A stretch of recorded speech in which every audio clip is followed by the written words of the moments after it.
गुप्ता जाति के लोग तो हिंदू धर्म का बहुत बेहतर समर्थक होते हैं, देवी देवता के समर्थक होते हैं, ब्राह्मणवाद के समर्थक होते हैं। तुम गुप्ता हो करके हिंदू धर्म को खत्म कर रहे हो, तोड़ रहे हो, देवी देवता को अपशब्द कह रहे हो। गुप्ता नहीं है, तू चमार जाति का है। अब बताइए, अब गुप्ता नहीं है, अब चमार जाति के हैं। चमार लिखना शुरू कर दे, दूसरा ही इसका रिजल्ट आएगा। सही लिख रहे हैं तो लोग ब्राह्मणवाद के पोषक होते हैं, तुम ब्राह्मणवाद का विरोध करते हो, जरूर तुम चमार है। जे राजा रामचंद्र जी के आरती गावे, बैठे बैकुंठ प्रेम फल पावे। ये कितना बड़ा प्रलोभन है तुलसीदास का। अच्छा ये बताओ कि जे राजा रामचंद्र जी के आरती गावे, बैठे बैकुंठ प्रेम फल पावे, तो मोबाइल धरा के नंबर डायल करके पिता के यहाँ भेज दो। आप पूछो कि बाबूजी, दादाजी, इस 7 पीढ़ी से हम लोग राजा रामचंद्र जी के आरती गाए, आप मर गए, स्वर्ग में जाकर के जे राजा रामचंद्र जी के आरती गावे, बैकुंठ में जाकर के आप प्रेम फल पा रहे हैं। प्रेम फल का स्वाद तो बताइए, कटहर लेखन है कि लीची लेखन है कि सेव लेखन है कि पपीता लेखन है। 7 पीढ़ी से राजा रामचंद्र जी के आरती गा रहे हैं, आज तक आप लोग प्रेम फल का स्वाद भी नहीं जाने। यहाँ तो जाति में ही सम्मान और अपमान छुपा हुआ है। जैसे आप दुबे तिवारी कह देंगे, पावला गिले, और जहीं दलित का नाम आएगा तो बुझाए कि नाक में सरक गए। ये घृणा की दृष्टि। माल है नया पर अक्सर ग्राहक बेखबर, इसीलिए अर्जकों ने खोली है दुकान सबसे अलग। ये उत्तम विचार है, इतना उत्तम विचार है अर्जक संघ का, इसीलिए अर्जक संघ सबसे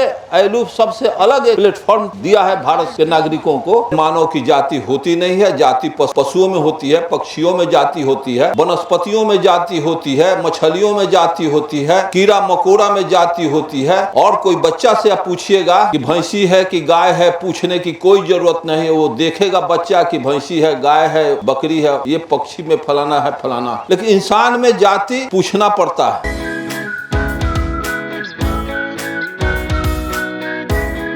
अभी जो प्रश्न करता हमारे बीच, जो प्रश्न किए, इस देश में हजारों जातियां हैं, अनेक उपजातियां हैं, और आपस में ही ये लोग लड़ रहे हैं, राजनीतिक दल भी आपस में लड़ रहे हैं।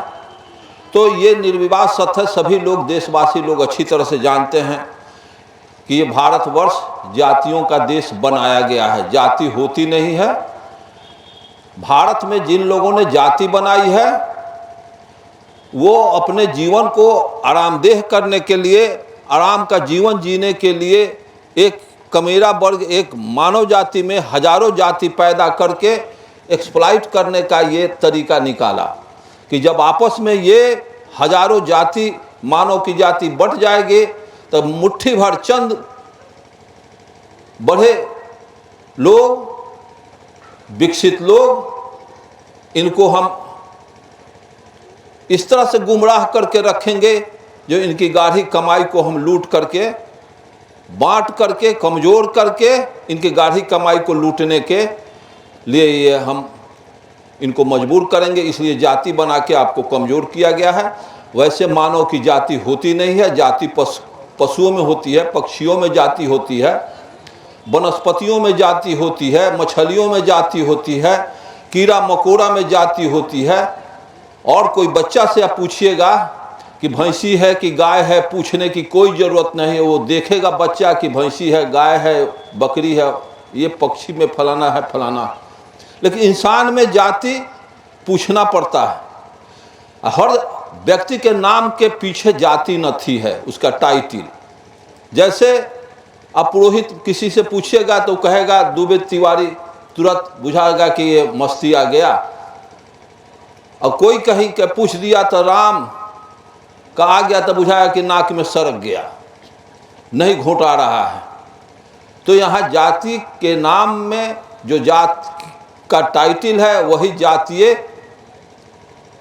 जातियों का अपमान सम्मान का सूचक है, द्योतक है। इसलिए हम मानव जाति में बनाया गया है तिक्रम के आधार पर आपको कमज़ोर करने के लिए। लेकिन मानव में जाति है नहीं, हम मानव में टूट पैदा करने के लिए, फूट पैदा करने के लिए, एक रूपता और जुट न हो कि ये कमज़ोर रहेगा तो हम मुट्ठी भर चंद लोग इस पर शोषण, इस पर दमन करते रहेंगे। इनका आर्थिक और सामाजिक दोहन शोषण चलता रहेगा।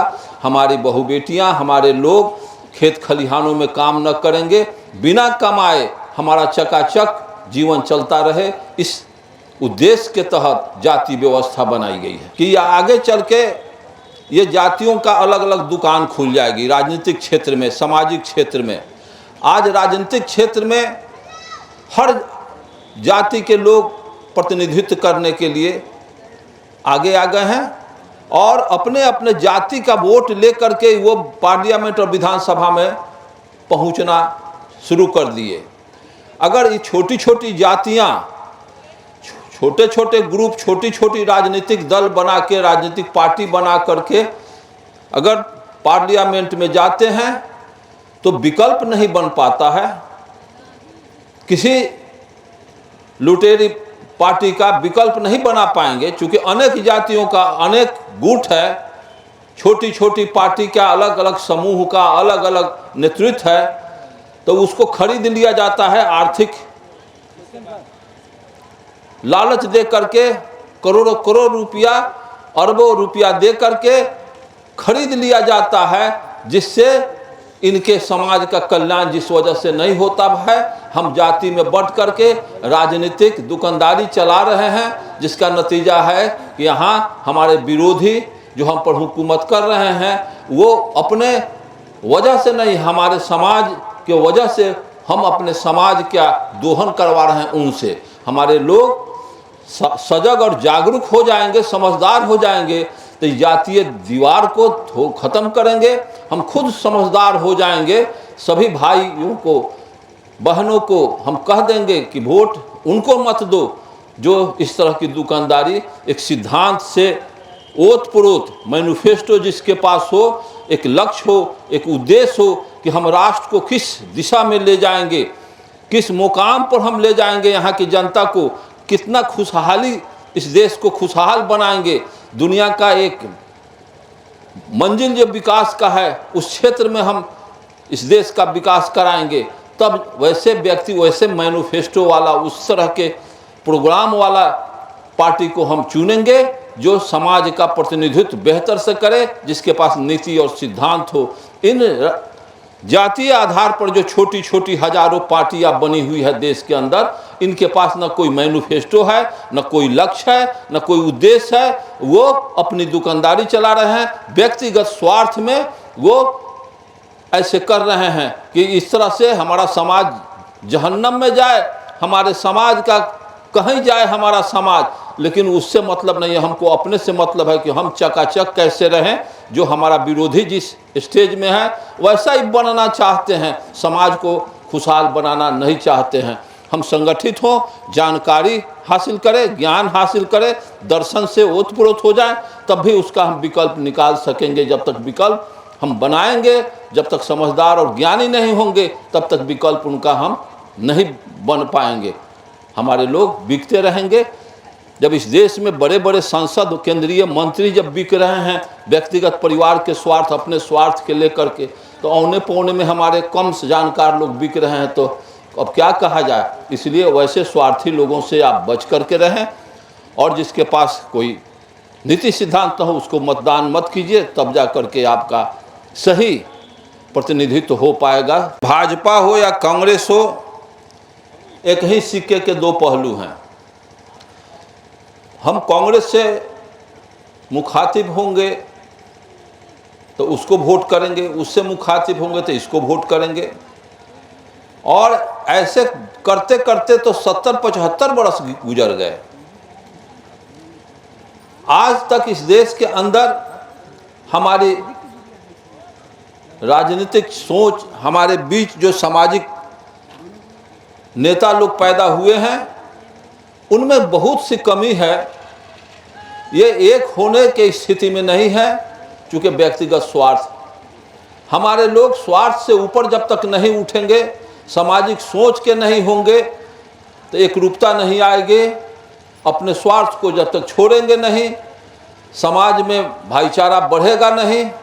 हम जाति में बटे रहेंगे, जिसका नतीजा है कि हम कमज़ोर रहेंगे, तो मुट्ठी भर लोग हमको खरीद करके अपना सरकार बनाएंगे, हम पर दोहन शोषण करेंगे। हमारा कोई प्रतिनिधित्व होने के बाद भी, आज भी प्रतिनिधित्व हमारा उन भाजपाइयों, कांग्रेस में या भाजपा में, आरएसएस में हमारे समाज के लोग हमारे ही समाज के लोग उसको खलीफा और बलवान बनाए हुए हैं। आज जो आरएसएस और भाजपा में, हमारे कांग्रेस में, हमारे 90% समाज के जो लोग हैं वही उनको खलीफा बना करके दौड़ाने का काम कर रहे हैं और अपने बहुत नीचे स्तर पर पायदान पर अपने टिके हुए हैं, लंगड़ा बन करके अपना गुजारा कर रहे हैं, लेकिन अपना विरोधी को शक्तिशाली बनाए हुए हैं, अपनी ताकत उन्हीं में समाहित कर दिए हुए हैं। इसलिए जब हम अपने समाज को गोलबंद नहीं करेंगे, उनको वोट देने से हम इनकारेंगे नहीं, क्षेत्र में वो ऐसे कैंडिडेट आते हैं तो उनको हम नज़रअंदाज करें, उनकी शिकायत करें, उनके साथ हम बहस करें गांव के लोग कि आप ये संविधान का हत्या हो रहा था, इस तरह का संविधान का समीक्षा किया जा रहा था, आप कहाँ थे और आप वोट के लिए चले आए। ऐसे लोगों को ऐसे समाज में जलील कर दीजिए कि फिर समाज में मुंह दिखाने के लायक नहीं रहे और हमारे समाज में जो दार्शनिक विचार के जो लोग हैं उनको वोट देकर के सत्ता में भेजें, तभी जा कर के, और नहीं तो संभव नहीं है और संभव लग भी नहीं रहा है। जैसे कि बिहार की स्थिति और राज्यों की स्थिति से थोड़ा भिन्न है और आपकी स्थिति वहाँ से कुछ भिन्न है, तो हर राज्य का अपना अपना एक स्थिति है, अपना अपना एक जीने की शैली है, जीने का तरीका है, सोचने का शैली, सोचने का ढंग और तरीका भारत के हर देश राज्य का अलग अलग तरीका है। चूँकि आपके समाज में जो बहुत कम में दूर पर भाषा जुबान बदल जाती है और बहुत जिला जिला में डिफरेंस पड़ जाता है जुबान में, तो इस तरह की बातें हैं। अब मैं चाहूँगा कि प्रश्नकर्ता साथी इसमें क्या अपना राय देते हैं। साथियों, मैं भी अपने नाम में गुप्ता लगा रखा हूँ। मेरे पिता, मेरे दादाजी, ये लोग साहू लगाते थे, साव लगाते थे। जब हम लोग पढ़े लिखे तब देखा कि हर चीज़ में चेंजिंग हो रहा है। तो उस समय अर्जक संघ में, कम्युनिस्ट पार्टी में थे, उस समय अर्जक संघ में नहीं थे, तो मैं अरुण कुमार गुप्ता लगा लिया। दादा और पिता का साहू साव था, उसको मैं अलग किया और अपना गुप्ता में कन्वर्ट कर लिया, नामकरण कर लिया। तो जब मैं कम्युनिस्ट पार्टी में, मैं जातीय सम्मेलन में बुलावा होता था लेकिन मैं जाता नहीं, कभी काल चले गए। जब अर्जक संघ में आए हैं तब मैं इस जाति को समझा, बारीकी से समझा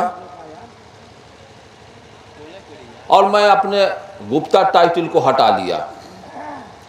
मैं एके बानगी लिखना शुरू किया। मैं 90 में शोषित समाज दल से नॉमिनेशन किया था। उस नॉमिनेशन में फॉर्म फिलअप किया था अरुण कुमार बानगी। तो उस समय से बानगी लगाना शुरू किया। तो मैं बस से या कहीं ट्रेन से या कहीं गांव में, चाहे साइकिल से कहीं जाते आते थे, तो लोग पूछते थे कि क्या नाम, तो मैं एके बानगी। तो पिताजी क्या क्या नाम है, तो गया प्रसाद। मैं तो उनके नाम पूछने का मकसद समझ गया था कि जाति जानना चाहता है। तो मैं बहुत लोगों से मैं देखा कि सवर्ण जाति के लोग हैं और वो देख रहे हैं कि बड़े बुलंदी से बोल रहा है, तो वो जाति जानना चाहते थे। यहाँ तो जाति में ही सम्मान और अपमान छुपा हुआ है। जैसे आप दुबे तिवारी कह देंगे तो पाव गिले, और जहीं दलित का नाम आएगा तो बुझाए कि नाक में सरगेल, ये घृणा की दृष्टि उत्पन्न होता है इससे। तो जातीय में जानना पड़ता है कि जैसे आप जाति का यदि घोषणा कीजिएगा तो उसी समय जाति जब तक आपका नहीं जानेगा तो आप, सर आप कहाँ से आए हैं, और जैसे साव, जादव, पटेल वगैरह जान जाएगा तो वो अपने भाषा जुबान में आपके साथ फिर बर्ताव में तुरंत चेंजिंग कर देगा। क्या तो पहले वो क्या बाबू साहब, क्या सर आप कहाँ से, और जब जाति जान जाएगा तो हो तो फलाना गांव में फलाना जगह घर हो, मुजफ्फरपुर जिला में फलाना के आप तू जाना ला, तुरंत तू आ जाएगा नीचे। तो मैं जैसे पूछता है कि एक बानगी तो पिताजी का क्या नाम है, उससे जब न पता चलेगा तो अच्छा दादाजी का क्या नाम हुआ, तो इस सर्वे करने की क्या जरूरत है, जाति जानना चाहते हो। अब जाति जानने की बात वो नहीं जब बताइएगा तब दादा परदादा का बाप दादा का नाम पूछना शुरू करता है, क्योंकि जाति जानना उसके लिए तब सम्मानित बात करेगा और सम्मानित बात करेगा। तो मैं कहाँ कहाँ जवाब दूँ, अर्जक संघ में भी लोग पूछना शुरू कर दिए कि गुप्ता जी आप किस जाति से आते हैं, अर्जक संघ में हैं, अर्जक संघ के साथी भी पूछना। तब बोले चलो भाई कहाँ कहाँ हम अपने बाप दादा का सर्वे कराता रहूं, नया का सर्वे अब छोड़ो, पुरान के सर्वे को लेके चलो। अब कहने का मतलब है तब गुप्ता मैं लिखना शुरू किया कि कहाँ कहाँ गुप्ता बुझ जाने के बाद अब यूट्यूब फेसबुक पर आने लगा, हजारों जगह से थ्रेट आया, कह रहे भाई गुप्ता जी, गुप्ता जाति के लोग तो हिंदू धर्म का बहुत बेहतर समर्थक होते हैं, देवी देवता के समर्थक होते हैं, ब्राह्मणवाद के समर्थक होते हैं, तुम गुप्ता हो करके हिंदू धर्म को ख़त्म कर रहे हो, तोड़ रहे हो, देवी देवता को अपशब्द कह रहे हो, तो गुप्ता नहीं है तू चमार जाति का है। अब बताइए, अब गुप्ता नहीं है, अब चमार जाति के हैं, चमार लिखना शुरू कर दे, दूसरा ही इसका रिजल्ट आएगा। सही लिख रहे हैं तो गुप्ता लोग ब्राह्मणवाद के पोषक होते हैं, तुम ब्राह्मणवाद का विरोध करते हो, जरूर तुम चमार है। अब कहाँ कहाँ कैसे कैसे रूप बदला जाए, प्लेटफॉर्म बदला जाए, नाम बदला जाए, क्या क्या हम तो तंग हैं। खिलवते तौहीद जिन नमाजों से हुई वो नमाजे हिंद में नजरे ब्राह्मण हो गई, गालिब ने लिखा। तो कहने का मतलब है कि यहाँ के लोग आपको सती रहने नहीं देंगे। एक नंबर प्लेटफॉर्म पर अगर आ गए तो तुरंत गाड़ी को अनाउंस करने वाला प्लेटफॉर्म का एथी कर देगा ना, 7 नंबर में ट्रेन अवैत है, फिर ना पुल ए पार ऊपर कीजिए। 7 नंबर में जब चले गए तो अनाउंस करता ना 3 नंबर में ट्रेन आ रही है। इस परेशानी का सामना करना पड़ता है जो पुल पर चढ़ते उतरते हैं सामान लेकर के, वो स्थिति में लोग ला करके खड़ा कर देंगे।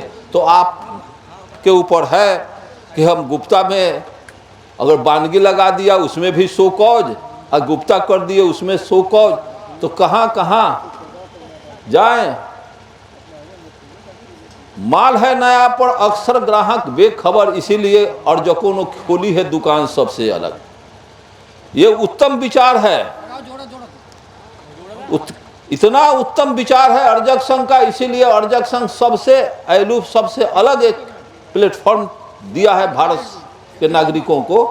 इस प्लेटफॉर्म से, इस दृष्टिकोण से, इस दूरबीन से देखो तो आपको चश्मा बदलने की जरूरत है, जरूरत चश्मा बदलने की है, तब जाके आज मानववाद के प्लेटफॉर्म के लायक सोच डेवलप कर पाएंगे। अब मेरे साथी और दूसरा कोई प्रश्न करना है करें। साथियों, अर्जक संघ पदार्थवादी वैज्ञानिक विचारधारा है, इसका दर्शन पदार्थवादी दर्शन है। जानो तब मानो, और जाना पदार्थ से अलग हट के कोई न कुछ सोच सकता है न कुछ जान सकता है। तो जानने की बात है और मानने की बात है। और अभी आपने जो प्रश्न किया उसका समुचित यही जवाब होगा कि हम जितने लोग हैं, इतना पवित्र विचार, इतना परफेक्ट विचार समाज इसको एक्सेप्ट नहीं कर रही है, तो हम समाज तो बन पाया नहीं। समाज बचपन से हमारे बच्चे लोग जो माँ पिता के गोद में फले फूले, समाज में जो बच्चे फले फूले कॉलेज यूनिवर्सिटियों में जो शिक्षा प्राप्त किए, इसी समाज के लोग जाके, इसी समाज के बच्चे जाकर के वहाँ शिक्षा प्राप्त किए। और जो समाज में जो अभी जो परंपराएं चल रही है, समाज में जो भेदभाव, नाना प्रकार का विसंगतियां हैं समाज में, जातीय, खान पान, जीवन के हर क्षेत्र में जो बुराइयां हैं, उसी में IAS IPS कर जाता है, डॉक्टर इंजीनियर कर जाता है, साइंटिस्ट बन जाता है, अध्यापक बन जाता है, प्रोफेसर बन जाता है। तो उसी कीचड़ से पैदा हुआ वो विद्यार्थी है। स्कूल कॉलेज में जाकर के वो सिलेबस का पढ़ाई पढ़ता है, ये सामाजिक कुरीतियों, सामाजिक बुराइयों का पढ़ाई वहाँ वो पढ़ नहीं पाता है। और इसी जो बाप दादा जिस बुराई, जिस समाज को अंगीकृत किए हुए है, उसी का गाथा गाते हुए वो जीवन व्यतीत करना चाहता है। चूँकि उसका मानसिक पटल पर वैज्ञानिक सोच की बातें नहीं चढ़ पाई है, जिस वजह से वो इससे हटना नहीं चाहता है। हाथ में बद्धी बांध लेता है, भुरुकवा चलन कर लेता है, गांव के लोगों का देख करके दिखावा करता है और IAS IPS हो जाता है, IAS इंजीनियर, डॉक्टर हो जाता है। इसके बाद भी चूँकि समाज के अंदर जो परंपराएं चल रही है, उसी परंपरा का गुलाम बना हुआ है, उसी परंपरा को ढो रहा है कि इससे जैसे आप हटेंगे, जैसे अलग होंगे, तैसे समाज आपसे प्रश्न करना शुरू कर देगा, क्या इंजीनियर साहब क्या करते हैं, आप इस तरह से कर रहे हैं, समाज में ऐसे चलता है, बाप दादा करते आया, आप क्यों इससे अलग हो गए। इस तरह का उसको तिरस्कृत करना, उपहासित करना लोग शुरू कर देते हैं। तो कहता है कि छोड़ो भाई, जो चल रहा है वही चले। जिस वजह से अंगीकृत हमारे समाज के लोग नहीं कर पाते हैं, चूँकि वो जब यहाँ हमारे लोग सत्ता में जाएंगे, हमारे हाथ में जब सत्ता आएगी, तो हम सिलेबस पढ़ाएंगे। उस सिलेबस में पदार्थवादी सोच का सिलेबस होगा, उसमें एक भी आध्यात्मिक सोच, वो धार्मिक सोच के कोई वैज्ञानिक बच्चे माँ के पेट से जो आते हैं, उसी समय से उनको देवी देवता, जात पात, स्वर्ग नरक, भूत प्रेत की बात जो सिखाई जाती है समाज के अंदर, वो IAS IPS इंजीनियर, साइंटिस्ट चंद्रलोक पर भी चल जाएगा, तो उसको तो अभी खौफ रहेगा मस्तिष्क में कि भूत होखल नू, प्रेत होखल नू, ईश्वर होखल नू। तो ऐसी भावनाएं घर किए हुए हैं जो मस्तिष्क में। इसलिए हमारे लोग परंपरा, हमारे लोग समाज में जो इसके पर असर नहीं पड़ रहा है, यही सब फैक्टर है। जैसे हमारे हाथ में सत्ता आएगी, सिलेबस में हम आमूल चेंजिंग करेंगे, आमूल परिवर्तन करेंगे और उसमें पदार्थवादी सोच, Galileo, Einstein, Newton, James Watt, Karl Marx, Buddha, Lenin और अरस्तु, सुकरात का, कबीर, रैदास का, पेरियार ज्योतिबा फूले का, डॉक्टर अंबेडकर ज्योतिबा फूले का, रामस्वरूप वर्मा, चौधरी महाराज सिंह, भारती, ललित सिंह यादव, जगदेव बाबू का सिलेबस में देंगे। और उसमें मैं बच्चों को तालीम दे करके ये परंपरा को तोड़ने का उसमें शिक्षा रहेगी और वैज्ञानिक पदार्थवादी सोच डेवलप करेगा। वही बच्चा साइंटिस्ट, रियल में साइंटिस्ट होगा कि सत्य को सत्य के रूप में समझना ही विज्ञान है। ये प्रश्न को जान लें। जीवन के जो क्षेत्र हैं, सामाजिक समता, आर्थिक समता, सामाजिक विषमता, आर्थिक विषमता, तो इस देश में आर्थिक और सामाजिक विषमता है। थोड़ा माइंड इधर करेंगे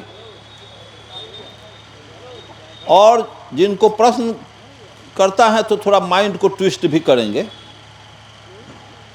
आर्थिक विषमता और सामाजिक विषमता। आर्थिक विषमता दुनिया में है, सामाजिक विषमता दुनिया में नहीं है। भारत में सामाजिक विषमता है और आर्थिक विषमता दोनों है। और इस तरह का आर्थिक विषमता जो भारत में है, उस तरह का दुनिया में उस तरह से नहीं, बहुत कम है। आपके बगल में चीन है, रूस है, वहाँ 1 और 3 का अंतर है, कहीं 1 और 4 का अंतर है, कहीं 1,000 का अंतर है, या भारत में 1 अरबों का अंतर है। यहाँ खरबपति भी हैं, शंखपति भी हैं। यहाँ 500 का भी मोबाइल लेके काम लोग कर रहे हैं। धीरू भाई अंबानी के बेटी के 330 करोड़ का मोबाइल है। हम 5 रुपए का भी चाय पी रहे हैं और उसकी बेटी 1 लाख रुपये कप चाय पीती है। इस विषमता को कैसे पाटा जाए? तो सामाजिक विषमता और राजनीतिक विषमता और आर्थिक विषमता में यहाँ मार्क्सवाद में क्लियर है, द्वंद्ववाद का नियम है कि मानव मस्तिष्क को आर्थिक व्यवस्था नियंत्रण करती है। आर्थिक स्थिति मानव मस्तिष्क को नियंत्रण करती है। कोई मंदिर में जाता है तो कुछ मांगने जाता है, अर्थ मांगने जाता है कि हमारी खुशहाली हो जाए, कुछ नौकरी हो जाए, कुछ पैसा, कुछ मांगने जाता है, कुछ वस्तु लेने जाता है। कोई गरीब कहीं किसी अमीर के यहाँ, कोई सरभाड़ा किसी पूंजीपति के यहाँ अर्थ लेने जाता है, अर्थ मांगने जाता है, कुछ कमाने के ख्याल से मांगने जाता है। तो मानव के मस्तिष्क को नियंत्रण अर्थ करता है, मार्क्स का पहल का दर्शन है। तो दुनिया के अंदर जो सामाजिक विषमता है, आर्थिक विषमता है, तो भारत में सामाजिक विषमता कूट कूट करके भरी हुई है। इस तरह का हबसे अमेरिका में इस तरह का सामाजिक विषमता नहीं। अमेरिका में आर्थिक विषमता है, सामाजिक विषमता अमेरिका में नहीं, फ्रांस में नहीं है, रूस चीन में नहीं है, जापान में नहीं है, और सब देशों में नहीं है सामाजिक। लेकिन भारतवर्ष में राष्ट्रपति भी हो जाइएगा तो 2 क्लास पास भीख लेने वाला ब्राह्मण ऊंच रहेगा, राष्ट्रपति भारत का नीचे रहेगा। ऐसी व्यवस्थाएं हैं। तो सामाजिक राजनीतिक विषमता मार्क्सिज्म में सबसे पहले आर्थिक विषमता को पाटने का दर्शन है, क्योंकि सामाजिक विषमता तो वहाँ नगण्य के बराबर है। तो अर्थ को कैसे संचालित किया जाता है? कम्यून सिस्टम से। वहाँ कोई भी कम्यून से गाइड होता है, और वहाँ देश विदेशों में जो बड़ी बड़ी कंपनी है कम्युनिस्ट मुल्क में, तो उसको वहाँ भी चाइना में टाटा का भी फैक्ट्री है, बहुत बड़ी बड़ी कंपनियाँ वहाँ है, विदेशी कंपनी, तो उसको उतना ही मुनाफा वहाँ की सरकार देती है कि जितना इसका पूंजी डूबे नहीं, इसका कारखाना चलता रहे। बहुत कम बेनिफिट वो देती है। टाटा का वहाँ बहुत बड़ा बड़ा उद्योग है चाइना में, उसका भी यहाँ है। तो वो तो इतना ज़्यादा यहाँ से दोहन शोषण करता है, वहाँ के लोग कमाते हैं, चूँकि उसका जो टेक्निकल जो उत्पादन वस्तुएं हैं बहुत सस्ती है, और उसका जो कीमत निर्धारित वो करता है, यहाँ के लोगों से उतना मुनाफा लेता है। तो ये स्थिति है। और कम्युनिज्म में जहाँ होगा वहाँ आर्थिक विषमता को पाटने का दर्शन है। न कोई वहाँ सरभाड़ा होगा, न कोई वहाँ पूंजीपति होंगे। सरभाड़ा का अर्थ होता है जो सब कुछ हार जाता है, सब कुछ लुटा जाता है, उसी को सरभाड़ा कहते हैं। और पूंजीपति का चरित्र है कि जब पूंजी 10 रुपया, जब पूंजी 5 रुपये मुनाफा लेते हैं तो पूंजी का जन्म हो जाता है। 10% मुनाफा लेना शुरू करता है तो वो डेगा डेगी चलने लगता है। 25% पूंजी जब मुनाफा लेना शुरू कर देती है पूंजीपति, तो इंसानियत के हर स्थिति को रौंद देती है, वो साम्राज्यवादी बन जाता है। ये स्टेज है उन लोगों का।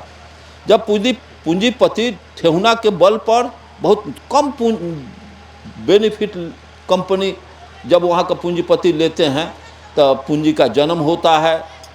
ठेहुना के बल से पूंजी दौड़ चलती है, कुछ अधिक मुनाफा लेता है तो डेगा डेगी चलने लगता है, और जब अधिक मुनाफा लेना तो साम्राज्यवादी बन जाता है।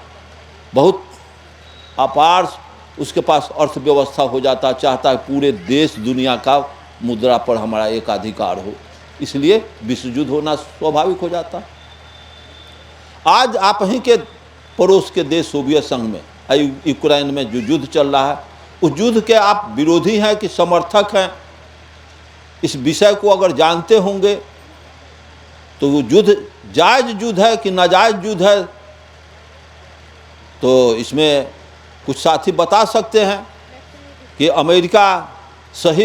अमेरिका का प्लेटफॉर्म है कि सोवियत संघ का सही प्लेटफॉर्म है। तो मेरे समझ से सोवियत संघ सही प्लेटफॉर्म सोवियत संघ का है। अमेरिका को क्या ज़रूरत था यूक्रेन में आकर के यूक्रेन को नाटो में कन्वर्ट करने के लिए, नाटो का मेंबर बनाने की ज़रूरत अमेरिका को क्या लगा हुआ है?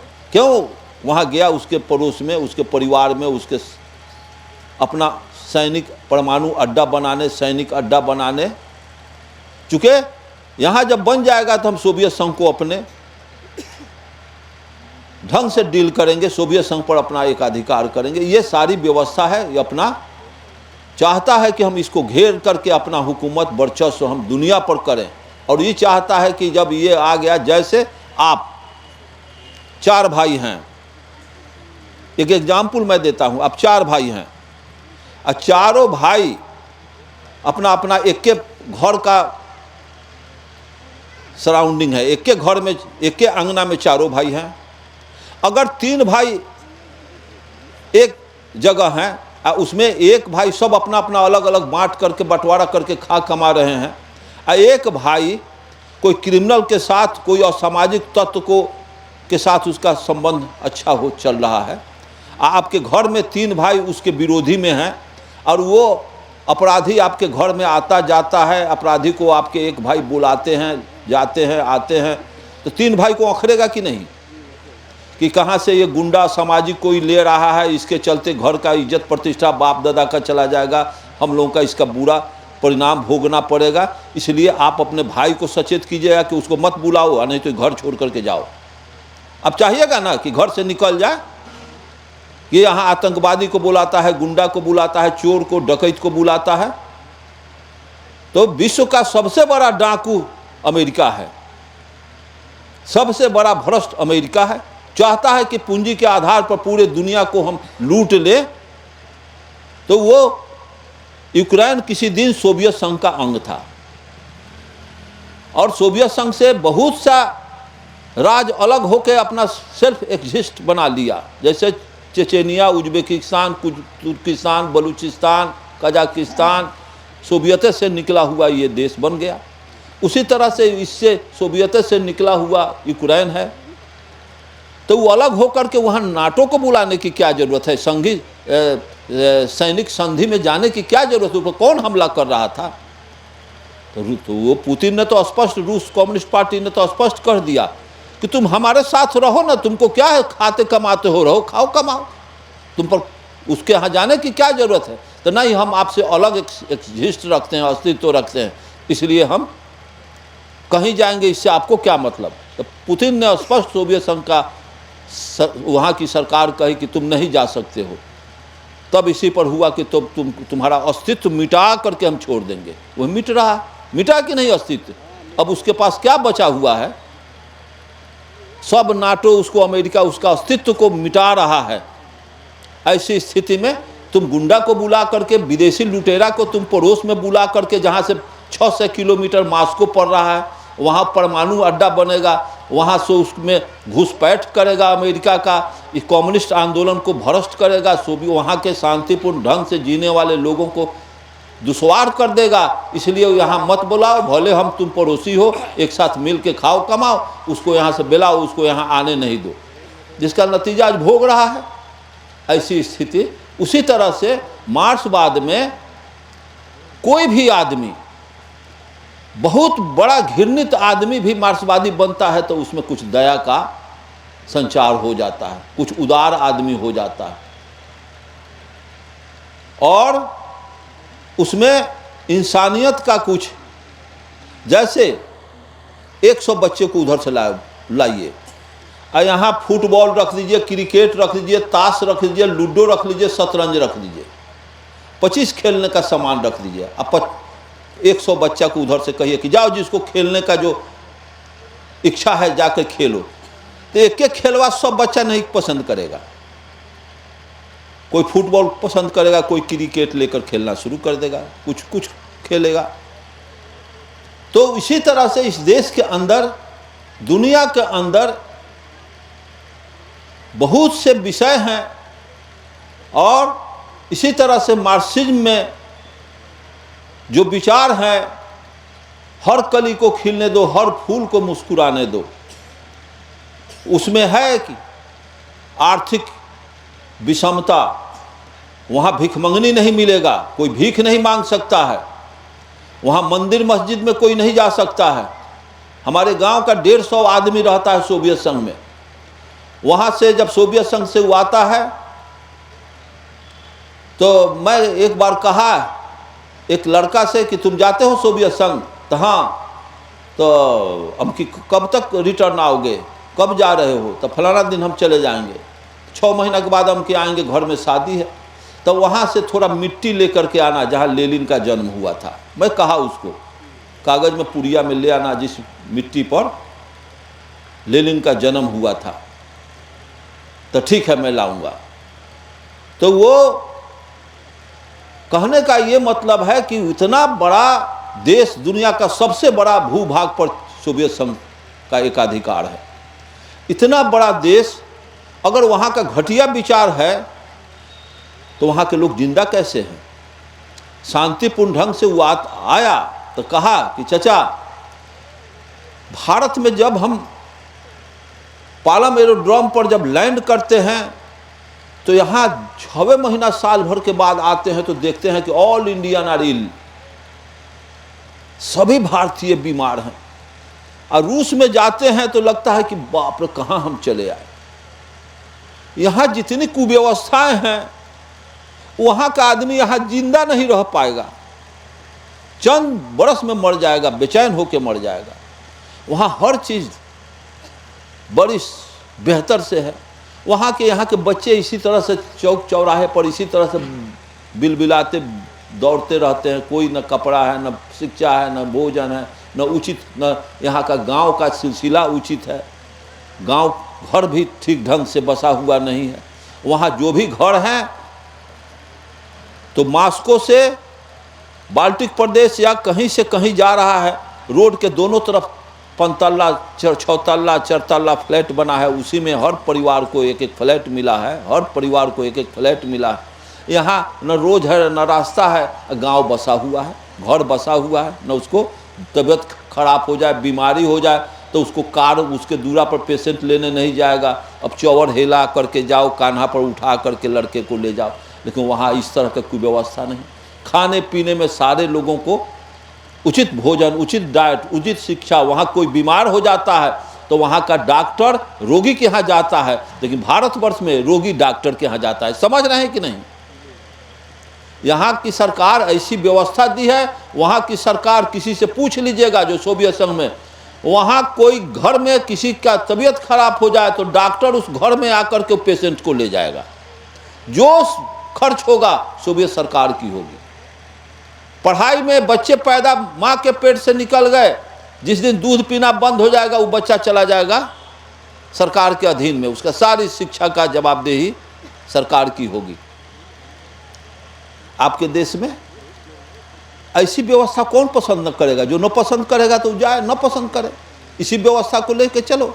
वहाँ के गिरजाघर के बारे में मैं पूछा तो सब में चूहा और मकड़ा का जाल बिछा हुआ। कोई एथी में गिरजाघर में जाता नहीं है, कोई वहाँ के गिरजाघर में नहीं जाता है। कोई घंटी बजाना, कोई किसी किस्म का अर्चना प्रार्थना रूस में नहीं होता। ऐसी व्यवस्था को कौन पसंद नहीं करेगा? और यहाँ रोज घंटी डोलाया जा रहा है, रोज भीख मांगा जा रहा है। तो यहाँ साम्यवाद, और बहुत लोग कहते हैं कि साम्यवाद से भी और पूंजीवाद से, दोनों से खतरा है। तो नहीं, हर आदमी का दृष्टिकोण मानने का है। हम सब कोई खा रहे हैं, सब कोई कमा रहे हैं। ऐसी व्यवस्था को आज इसी देश की सरकार, कोरोना आई है चीन से, कोरोना आई है चीन से। बहुत चाइनीज लोग काठमांडू में मैं गया, बहुत चाइनीज लोग आया, मैं पूछा कि कोरोना, तो मेरे यहाँ कोरोना कुछ नहीं है। जैसे लंका वाले लोग आते हैं वैशाली में, तो एक तेली भाई हमारे पड़ोसी के पूछ दिया कि ओ आप लंका से आए हैं? तो हाँ, मैं लंका वासी हूँ। तो रावण लंके का था? वो तेली भाई पूछ दिया श्रीलंका के नागरिक से कि रावण लंके का था, राजा रावण? तो हाँ, तुम्हारे ही देश में कहीं लंका होगा, वहीं का हमारे देश में लंका नाम का रावण कोई नहीं था, लंकापति रावण कहीं नहीं था। तो सोने का लंका आप ही कौन कहता है? हमारे यहाँ तो सोने का लंका है ये नहीं। अगर सोने का लंका है, तुम्हारा जाके जला के राख कर दिया, तो हमारे देशवा में न सोना जल के कहीं राख हुआ? किसी सोनार से पूछो तो सोना जल के सोने रहता। अगर सोने का लंका होता और हनुमान जाके जला दिया, तो जल के पघिल के कहीं रहता था। आज हम लोग काट करके दुनिया में बेच के अरबपति खरबपति सब लंकावासी बन जाते। तोरे देश में कहीं हो तो सोने का लंका, और उसको रावण हनुमान जाके जला के राख। हमारे देश में न हनुमान गया है, न राम रावण का कोई जिक्र है। तुम्हारे ही देश में कहीं होगा। क्लियर? ऐसी व्यवस्था ये चाइना को इसलिए बदनाम करता है कि कम्युनिज्म से यहाँ के लोग नफरत करे और घृणा करे। यहाँ के सरभारा को क्या खौफ है? यहाँ के पूंजीपतियों को खौफ है, इसलिए वो लोग इस तरह का नंगा नृत्य और नंगा प्रदर्शन करते हैं शब्द का। मार्क्स ने तो क्लियर कहा, जर्मनी में रह करके कार्ल मार्क्स जो नारा दिया, जो भारत बिहार में रह के भारत में जो जगदेव प्रसाद नारा दिया कि 100 में 90 शोषित है, 90 भाग हमारा है, धन धरती और राजपाट में 90 भाग हमारा, 10 का शासन 90 पर नहीं चलेगा, जगदेव प्रसाद। और दुनिया में जर्मनी में रह करके कार्ल मार्क्स हमारे पिता दादा मेरे लिए जितना बेहतर नहीं सोच ले सके, हमारे बाप दादा मेरे लिए, हम लोगों के लिए, दुनिया के गरीब के लिए, दुनिया के गरीब के बाप दादा अपने बेटा औलाद के लिए जितना बेहतर नहीं सोचा, उससे ज़्यादा बेहतर जर्मनी में रहकर पैदा लेकर कार्ल मार्क्स दुनिया के गरीब के लिए सोचा। और उसने नारा दिया कि दुनिया के मजदूर एक हो, अलुआ छीलने के लिए। क्या इस दम है इस स्लोगन में कि दुनिया के गरीब एक हो? एक होने का कोई लक्ष्य होगा ना, एक उद्देश्य ना होगा। जब एक होगा तो नतीजा निकलेगा कि दुनिया के गरीब एक साथ थूक फेंक दो कि दुनिया का अमीर डूब के मर जाए। जब तक एक होगा नहीं, तब तक तो नहीं मरेगा। एक होगा, नतीजा निकलेगा। इसलिए इससे दुनिया के पूंजीपति हरामखोरों को भय है मार्क्सिज्म से। जितना भय अर्जक संघ से ब्राह्मणवाद को है, उतना ही मार्क्सवाद से दुनिया के पूंजीपति को खौफ है। अज्ञानी आदमी जितना प्रश्न करेगा, 20 विद्वान साल भर में उसका जवाब नहीं देगा। सिर्फ प्रश्न करना, समाधान तो आप भी कर सकते हैं। हर आदमी के पास चिंतन है। कहने का मतलब है परलोक, स्वर्गलोक, नरक लोक, ये सब लुभावना नारा है। नरक का भय और स्वर्ग का प्रलोभन, लालच। इसी लालच में पड़ करके ना आप तोशक तकिया जूता छत्ता दान कि परलोक में हमारा बाप दादा के मिल जाए। इसी के लालच में ना स्वर्ग नरक में कि जय श्री राम ढोल झाल बजा के, जय श्री राम 24 घंटा जो हम नाम लेते हैं, जय श्री राम, जय जय श्री राम, जय श्री राम, जय जय श्री राम 24 घंटा।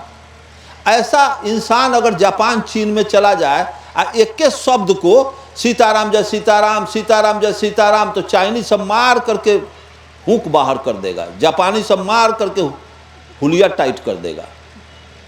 अगर यहाँ का बच्चे लोग, माँ पिता चला जाए, स्कूल में दाखिला करा दे, बच्चे का एडमिशन करा दे, अब मास्टर टास्क दे दे कि पढ़ो बच्चा क ख ग घ अंग। अब वर्षों 2 4 5 वर्ष तक क ख ग घ अंग, क ख ग घ अंग, क ख ग घ अंग बच्चा करता रह जाए, तो मास्टर तो मार करके खाल उड़ा देगा। अरे कैसा ही शब्द है कि 7 पीढ़ी से छिरदादा लकड़दादा परदादा हम हमारा समाज सीताराम में लटका हुए। कौन सा विषय को अभी तक याद नहीं हुआ? सीताराम जय सीताराम, सीताराम जय सीताराम। ये कौन सब्जेक्ट है 1.5 अक्षर का? इसी में लगा हुआ है समाज। अरे क ख ग घ अंग के बाद मास्टर जैसे टास्क देता है कि क ख ग अंग लिख पढ़ करके सुना देगा और लिख करके बता देगा क ख ग, तो अगला टास्क च छ ज झ का होगा। यही ना है? इसी तरह से MA BA PhD कर जाएगा। ये कौन विषय है कि छेड़दादा परदादा बाप आई समाज आज तक सीताराम में लगा हुआ है। आज तक कोई रिजल्ट आया? सीताराम जय सीताराम, सीताराम जय सीताराम क्यों कर रहे हो? जे राजा रामचंद्र जी के आरती गावे, बैठे बैकुंठ प्रेम फल पावे। ये कितना बड़ा प्रलोभन है तुलसीदास का। अच्छा ये बताओ कि जे राजा रामचंद्र जी के आरती गावे, बैठे बैकुंठ प्रेम फल पावे, तो मोबाइल धरा के नंबर डायल करके पिता के यहाँ भेज दो। आप पूछो कि बाबूजी दादाजी इस 7 पीढ़ी से हम लोग राजा रामचंद्र जी के आरती गाए, आप मर गए, तो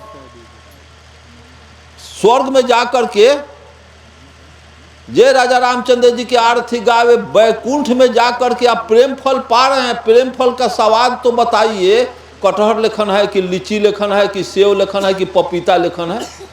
इस 7 पीढ़ी से राजा रामचंद्र जी के आरती गा रहे हैं, आज तक आप लोग प्रेम फल का स्वाद भी नहीं जाने।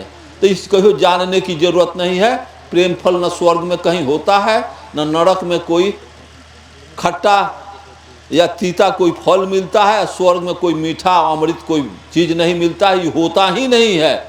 स्वर्ग का लालच दे के, नरक का भय दिखला के आपके गाढ़ी कमाई को लूट करके ये अपना मस्ती मार रहे हैं। इसलिए इस बात को उपेक्षा की दृष्टि से आपको रखना चाहिए कि आप बेहतर जीवन जीने के लिए नरक का स्वर्ग का भय को छोड़ दें, परलोक का स्वर्ग का लालच नरक का भय ये सब हटा दें, और जो जानो तब मानो के सिद्धांत को लेकर चले।